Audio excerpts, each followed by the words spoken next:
오늘 하나님께서 우리에게 주시는 디모데후서 2장 3절에서 7절까지의 말씀을 한 목소리로 함께 봉독하시겠습니다.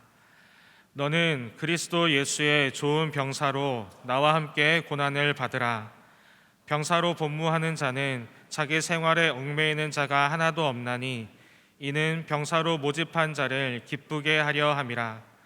경계하는 자가 법대로 경계하지 아니하면 승리자의 관을 얻지 못할 것이며 수고하는 농부가 곡식을 먼저 받는 것이 마땅하니라. 내가 말하는 것을 생각해보라. 주께서 범사에 내게 총명을 주시리라. 아멘. 장로교 대소요리 문답 1문 1답에 보면은 인간의 제일 되는 목적이 무엇이뇨? 하나님을 영화롭게 하는 것과 영원토록 그를 즐거워하는 것이다, 이렇게 되어 있습니다. 우리가 하나님께 영광 돌리는 인생이 되려면은 우리 자신의 삶을 좋은 그릇으로 만들어 놓는 것이 너무나 중요합니다. 아무리 좋은 물을 많이 부어도 그릇에 금이 가거나 구멍이 나 있으면 세어버리기 쉽기 때문입니다.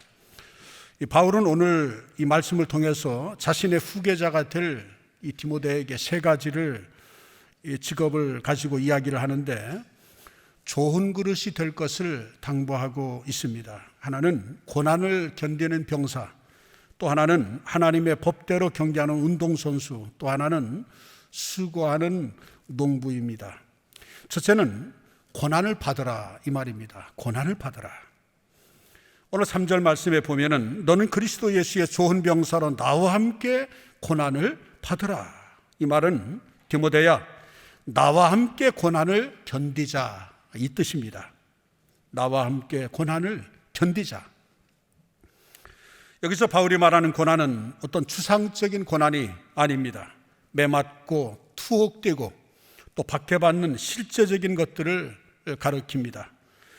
내가 지금 이러한 고난을 받고 있으니 함께 고난을 받자라고 고난회로 디모데를 지금 초대하고 있는 겁니다. 오늘 저는 이 말씀을 전하면서 여러분들도 저와 함께 고난을 받읍시다. 고난회로 제가 여러분들을 초대합니다. 아멘 하는 분이 없는 것 보니까 아마 고난받기를 싫어하는 것, 제가 입장은 충분히 이해합니다. 그러나 우리가 싫어해도 어차피 우리는 고난을 받아야 됩니다. 우리가 하나님 나라에 들어가려면 많은 환난을 겪어야 될 것이라고 사도행전 14장 22절에 분명히 말씀했어요. 반드시 고난이 있습니다.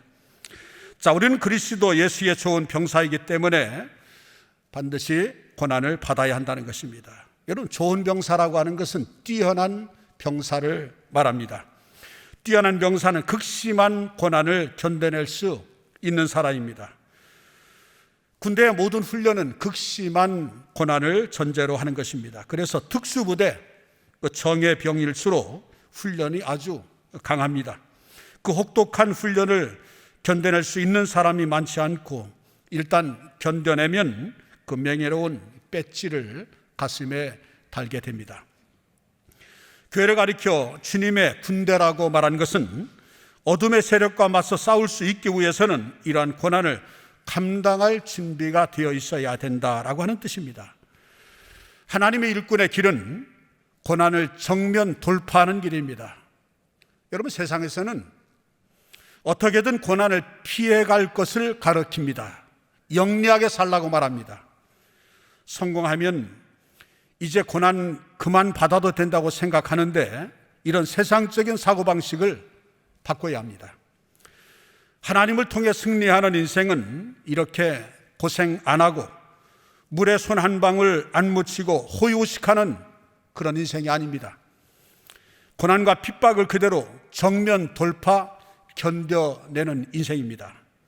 그리고 그 고난 가운데 꽃을 피는 인생입니다.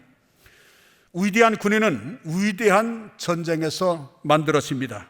바울은 우리가 그리스도와 함께 영광을 받기 위하여 고난도 함께 받아야 될 것이라고 말합니다. 그래서 하나님 나라에 들어가려면 많은 환난을 겪어야 될 것이라고 성경은 강조하고 있는 것입니다.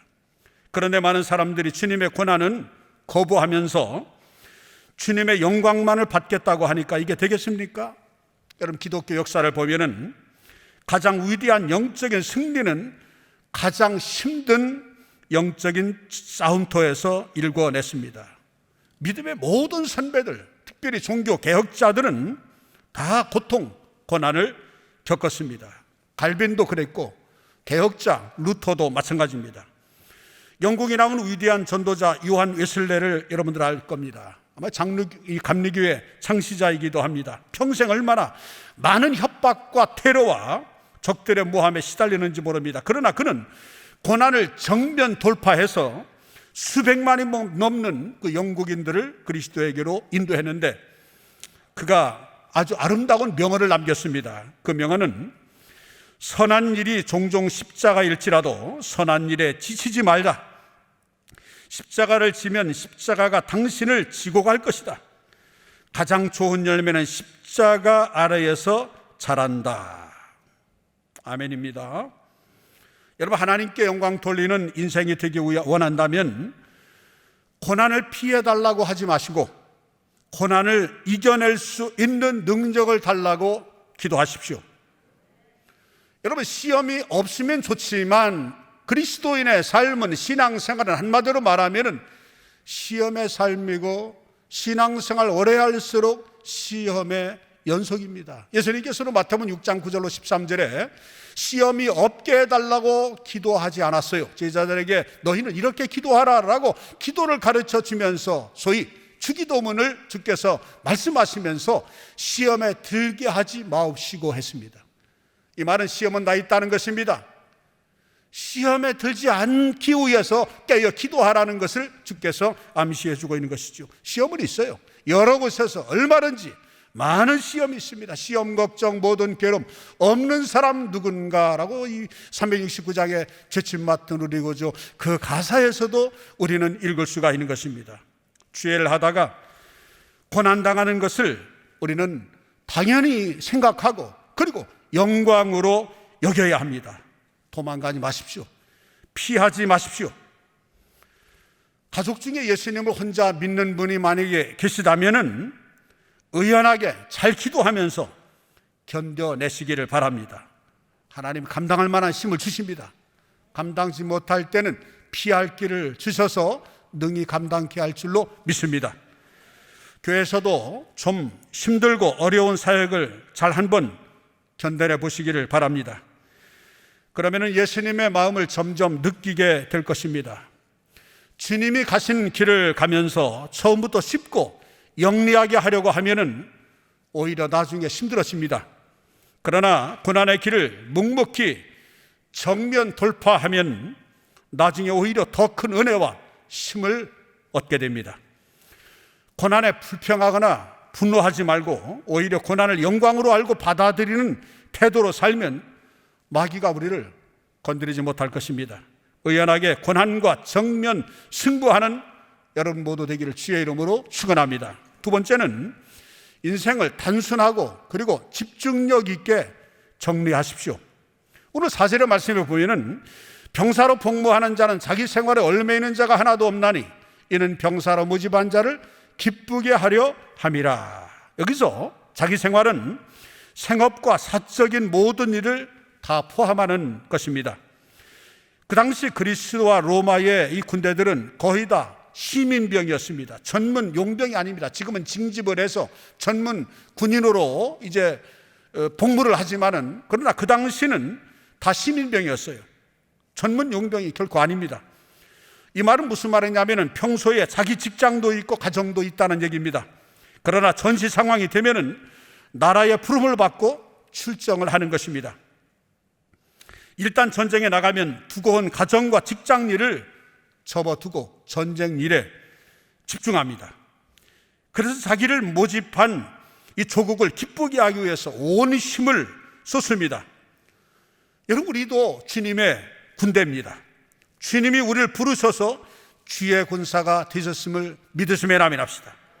그럼 우리를 모집한 주님을 기쁘시게 하기 위해서 우리는 주님이 편하게 쓰실 수 있도록 우리 인생을 어떤 면에서 재정비할 필요가 있습니다.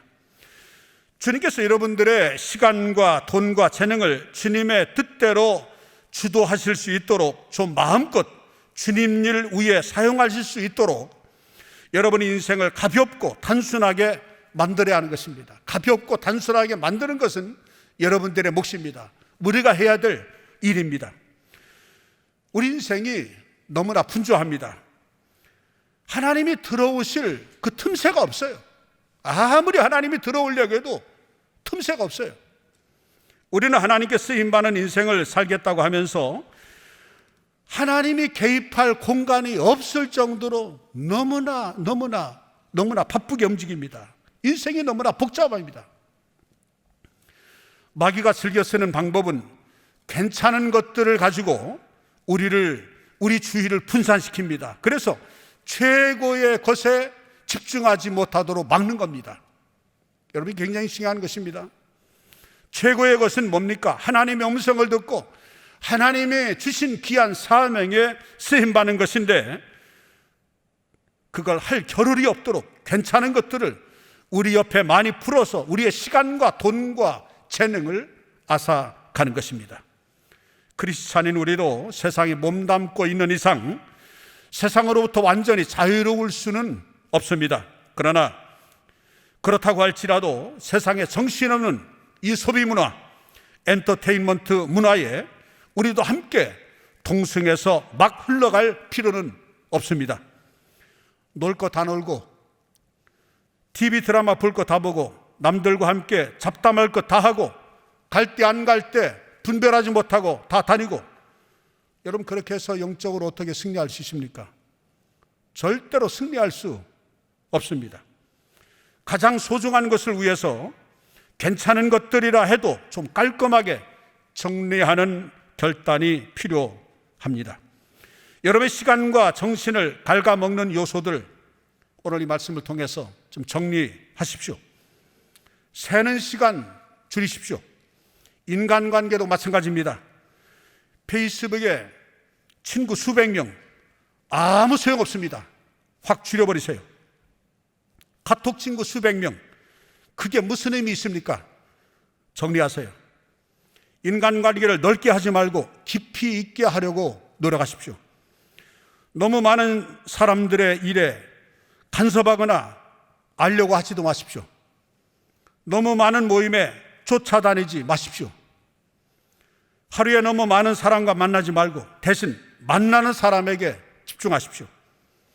가족들과 대화하실 때도 집중을 하셔야 합니다. 다른 사람과 대화할 때도 마찬가지입니다. 모든 사람을 만족하려 하다가 아무도 만족시키지 못할 수가 있습니다. 이 사람 저 사람 적당히 막 사귀고 다니지 마십시오. 인간관계를 깊이 있고 안정되게 해야 합니다. 시편 1편에 보면은 복 있는 사람의 특징을 사람을 분별하는 능력이 있다고 했습니다. 그것은 뭐냐면 죄인의 자리에 앉지 않는다, 이렇게 말합니다. 악인과 함께 다니지 않는다고 했습니다. 여러분, 악인의 얼굴에 악인이라고 써 있지 않습니다. 영적으로 분별해야 합니다. 여러분, 영적으로 조금만 눈을 뜨면은 보입니다. 알 수 있습니다. 물질적이고 음란한 사람과 거리를 두십시오.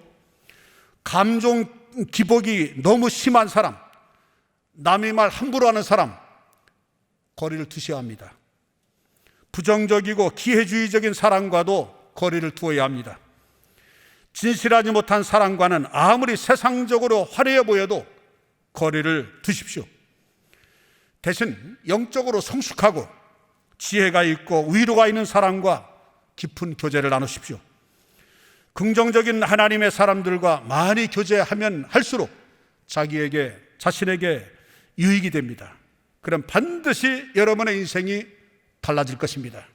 세 번째로, 하나님의 법대로 경계하십시오.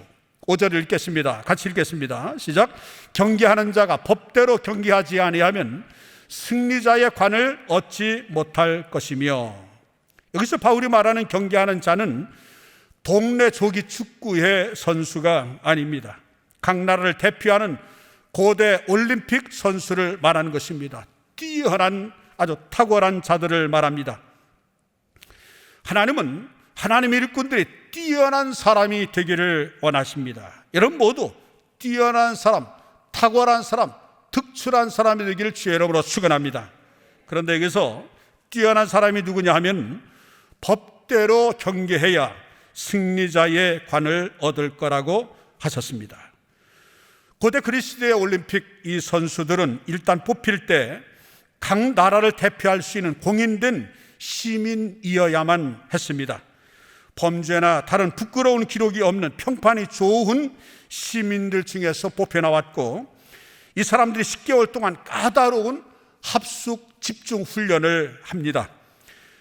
이 까다로운 합숙 훈련을 하면서 음식도 조절해야 했고, 아주 정직한 땀을 흘리며 제대로 된 훈련법을 통해서 익히게 되어 있습니다. 이 훈련 과정에서 참가하지 않거나 규칙을 따르지 않으면 실격자가 돼서 그 출전을 할 수가 없게 됩니다. 버림받은 자가 돼서 올림픽에 결코 참가하지 못합니다. 올림픽 경기하는 중에도 마찬가지입니다. 법대로 경기하지 않는 자는 면류관을 잃어버릴 수가 있습니다. 그리고 법대로 경기하지 않으면 면류관을 얻었다 할지라도 그것을 반납을 해야 합니다. 뺏기게 되어지는 것입니다. 실격 처리가 되어지는 것입니다. 그래서 올림픽 정신은 단순히 금메달을 따는 것이 아니라 페어 스포츠맨십으로 정당한 방법으로 금메달을 따고 월계관을 따는 것입니다. 그러므로 이 바울은 지금 이 정신에 입각해서 하나님의 일을 하는 사람들도 하나님의 면류관을 하나님의 방법대로 따라야 한다고 말합니다. 그러니까 우리나라의 속담 중에 안 좋은 속담이 하나 있어요. 그건 뭐냐면 뭐로 가도 서울만 가면 된다. 이 속담은 틀린 속담입니다.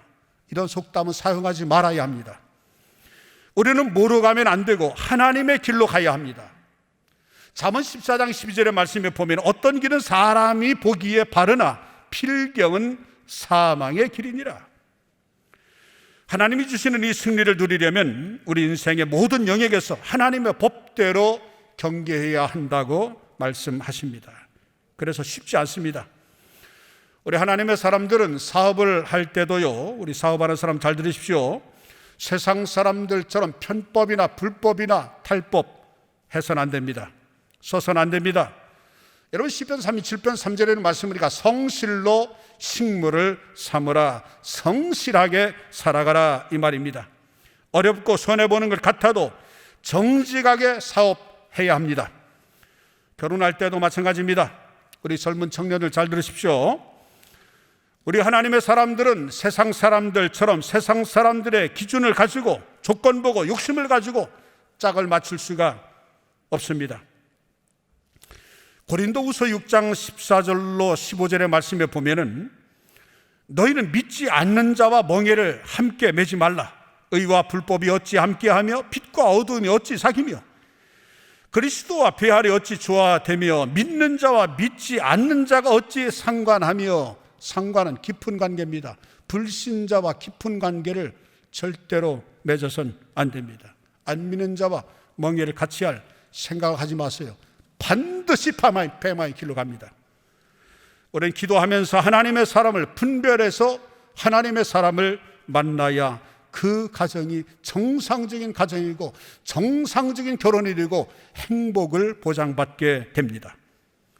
교회도 하나님의 법대로 움직여야 합니다. 교회는 기도와 말씀으로 기본 공사를 해야 합니다. 초기부터 힘들더라도 목회자와 이 초기 리더들이 겪어야 될 고난과 흘려야 될 눈물을 다 흘려야 합니다.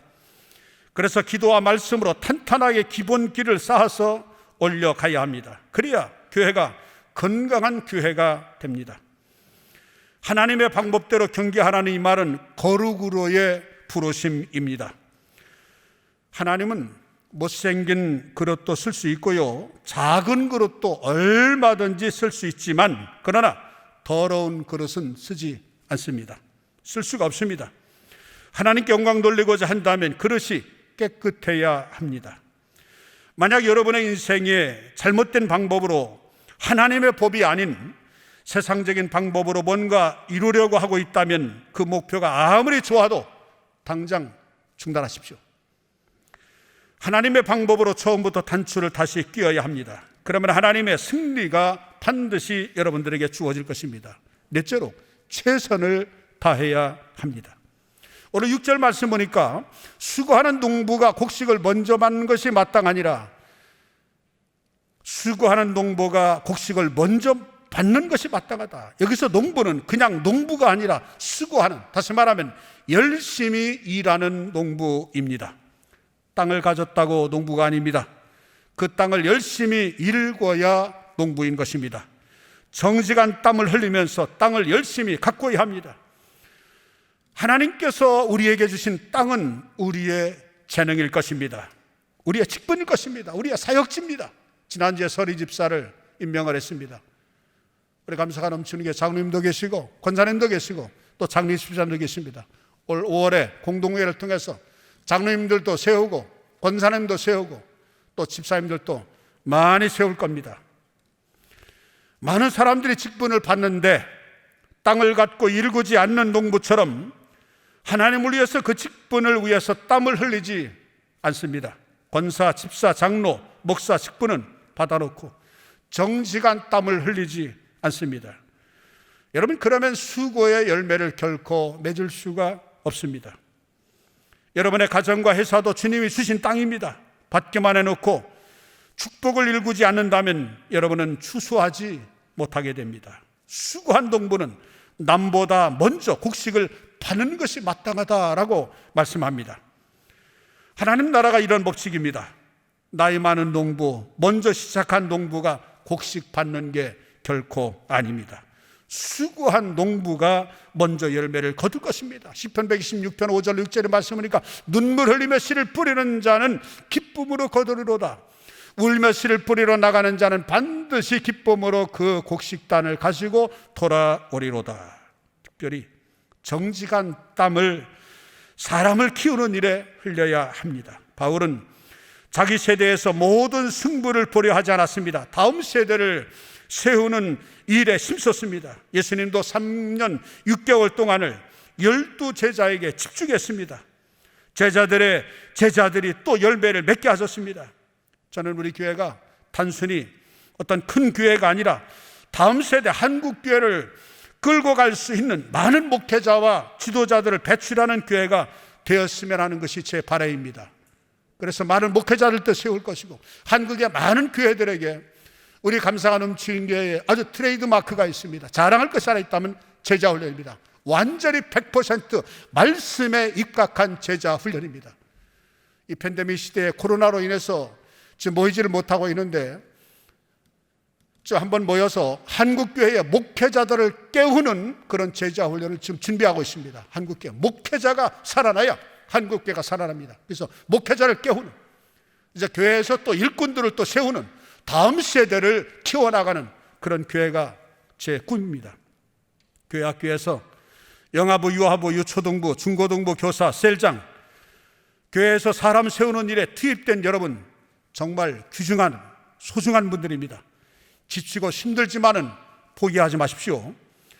주님이 그 일을 얼마나 기뻐하시는지 모릅니다. 다니엘서 12장에 보면은 3절 하반절에 뭐라고 말씀하는가 하면 많은 사람을 옳은 대로 돌아오게 한 자는 별과 같이 영원토록 비치리라. 할렐루야. 여러분, 섬기는 일에 정성을 다하십시오. 무엇보다 생명을 살리는 일, 복음을 전하는 일에 최선을 다해야 됩니다. 여러분, 교회는 구원선이고 생명선이고 노아의 방주이지 결코 먹고 마시고 즐기는 유람선이 아닙니다. 하나님은 당신의 피를 값주고 성령께서 교회를 세우는데 생명을 구원하라고, 세상에 빛이 되라고, 소금이 되라고 사명으로 복음 전도의 사명을 교회에 부어주신 것입니다. 여러분의 인생에 하나님의 놀라운 승리를, 이 사명을 감당할 때 세상 끝날까지 내가 너와 함께하리라고 하는 주께서 제자들에게 약속하신 그 약속을 언제 하셨습니까? 그러나 너희는 가서 모든 족속으로 제자를 삼아 아버지와 아들과 성령의 이름으로 세례를 주고 내가 너에게 분부한 모든 것을 가르쳐 지키게 하라. 그럴 때 가서 전하고 제자를 삼고 사역을 감당할 때 그런 자에게 주신 약속이 세상 끝날까지 그 사역을 감당한 너희와 함께하리라. 우리 감사가 넘치는 게 이 사역을 감당하면은 세상 끝날까지 하나님께서 주의 몸된 교회와 우리와 함께 하실 것입니다. 하나님이 함께 하시면 인생은 탄탄대로 만사형통하게 되어질 줄로 믿습니다. 마지막으로 지혜를 구해야 합니다. 지혜. 7절 말씀 보니까 내가 말하는 것을 생각해 보라. 주께서 범사에 내게 총명을 주시리라. 여기서 생각해 보라 하는 말은 그냥 스치듯이 생각하라는 게 아닙니다. 아주 깊이 있게 본질을 파악할 때까지 묵상해 보라, 그 뜻입니다. 주께로 주시는 총명은 하나님의 지혜를 말합니다. 바울은 디모데에게 맹목적으로 어떻게 하라고 주입하지 않았습니다. 내가 말한 가르침을 하나님 말씀에 비추어서 기도하면서 내가 실험하고 묵상해서 내게 필요한 지혜를 시시각각 하나님으로부터 받아라. 하늘의 지혜를 공급받아라. 이 의미인 것입니다. 여러분, 좋은 그릇이 되기 위해서 몇 가지를 배웠습니다. 고난을 감내하라. 인생을 단순하게 정리하라. 하나님의 법대로 해라. 그리고 순간순간 최선을 다하며 사람에게 투자하라. 여러분, 이 모든 것이 다 중요하지만은 이 모든 것을 다 묶어서 활용 점정을 찍는 것이 바로 하나님의 지혜입니다. 여러분, 지혜에서 모든 승부가 갈립니다. 괜찮은 인생과 위대한 인생은 하나님의 지혜로 결정이 납니다. 비슷비슷한 재능과 비슷비슷한 노력을 하는 사람, 비슷비슷한 환경에 사는 사람이 너무나 많은데 무엇이 승부를 가르느냐 하면은 마지막 승부의 갈림길은 바로 하나님의 지혜에 달리는 것입니다. 솔로몬은 그 많은 것 중에서 하나님의 지혜를 구했습니다. 왜냐하면 지혜가 모든 축복을 연결시키고 완성시키고 결정짓는 열쇠이기 때문입니다. 우리에게는 인간적인 지혜가 아닌 하나님의 지혜가 필요합니다. 세상적인 지혜, 처세술이 아닌 성령의 분별력이 우리에게 필요합니다. 지혜와 지식은 다릅니다. 지혜는 지식이 아닙니다. 학벌 좋은 사람들도 지혜 없는 사람이 있습니다. 여러분 인생을 한번 돌아보십시오. 여러분의 인생에서 여러분의 발등을 찍었던 모든 패착들은 지혜가 없어서 생긴 일들입니다. 노력이 부족해서도 아니고 재능이 없어서도 결코 아닙니다. 좋은 그릇이 되려면 무엇보다도 지혜가 있어야 합니다.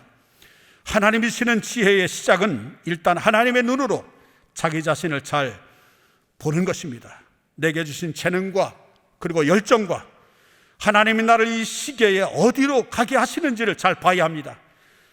세상 사람들의 말을 듣고 여러분 함부로 평가하지 마십시오. 하나님의 임재 앞에 엎드려야 합니다. 엎드려서 하나님의 지혜로 정직하게 자기를 볼 수 있기를 바랍니다. 지혜는 자기를 잘 분별해서 어느 자리에서 어떻게 해야 될지를 알게 합니다. 지혜를 얻기 위해서 우리는 말씀을 묵상하고 무엇보다도 기도하는 시간을 늘려야 합니다. 왜냐하면 이 지혜는 세상으로부터 오는 것이 아니라 하나님으로부터 오는 것입니다. 야고보서 1장 17절의 말씀 보니까 온갖 좋은 은사와 온전한 선물이 다 위로부터 빛들의 아버지께로 내려오나니 그는 변함도 없으시고 언제나 회전하는 그림자도 없으시니라. 할렐루야. 그래서 우리가 지혜가 부족할 때 하나님께 구하라는 것입니다. 야고보서 1장 5절에도 말씀 보니까 너희 중에 누구든지 지혜가 부족하거든 모든 사람에게 후히 주시고 꾸짖지 아니하시는 하나님께 구하라. 그리하면 주시리라. 그렇습니다. 우리는 지혜가 부족합니다. 구하십시오. 후히 주십니다. 꾸짖지 아니하시고 주십니다.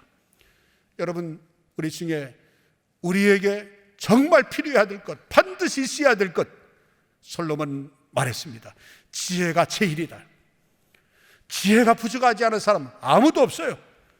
특히 가정의 책임자인 가장들, 회사의 책임자, 교회 목회자들, 셀장님들, 교사들, 책임 있는 자리에 있는 모든 분들은 간절히 기도하셔야 합니다. 그 누구도 우리 도와주지 않습니다. 우리 모두는 하나님의 지혜가 필요합니다. 마귀는 우리를 어지럽히려고 합니다. 하늘의 지혜가 어떻게 옵니까? 필사적으로 말씀을 묵상하는 시간을 많이 가지십시오. 열심히 묵상하십시오.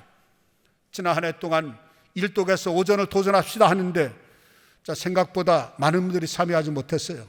올해는 새롭게 다짐을 하고 이제 1독 이상을 하겠다라고 결심하는 분들이 이곳저곳에서 많은 사람들이 이렇게 시작을 하신 줄 압니다. 감사할 일입니다. 어떤 분도 필사를 열심히 하셨어요. 필사하는 분들이 많이 계십니다. 어느 분은요 4번을 필사했어요. 4번씩 4번. 한 번 읽지 못한 사람이 90% 한국교 이상인데 4번을 필사하셨어요.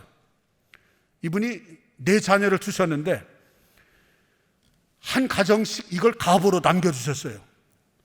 그래가지고 마지막 하나를 이제 필사를 해서 가정에 가보로 남겨두려고 지금 5번째 필사를 시작하십니다. 그분이 바로 우리 감사가 넘치는 게 우리 맨 앞자리에 앉아 계신 정의환 장로님이십니다. 대단하지 않습니까? 여러분 필사적으로 한번 해보십시오. 기도에 한번 목숨 걸고 한번 해보십시오. 기도하는 시간, 필사하는 시간, 성경 읽는 시간 만들어야 합니다. 다른 시간을 좀 줄이고, 그리고 경건한 영적인 서적들을 많이 읽고 영적으로 성숙한 사람들과 교제하십시오. 홀로 하나님 앞에 엎드려 묵상하며 기도하는 시간을 많이 가지기를 바랍니다. 겸손하게 기도하는 사람만이 하늘의 지혜를 얻을 수 있습니다.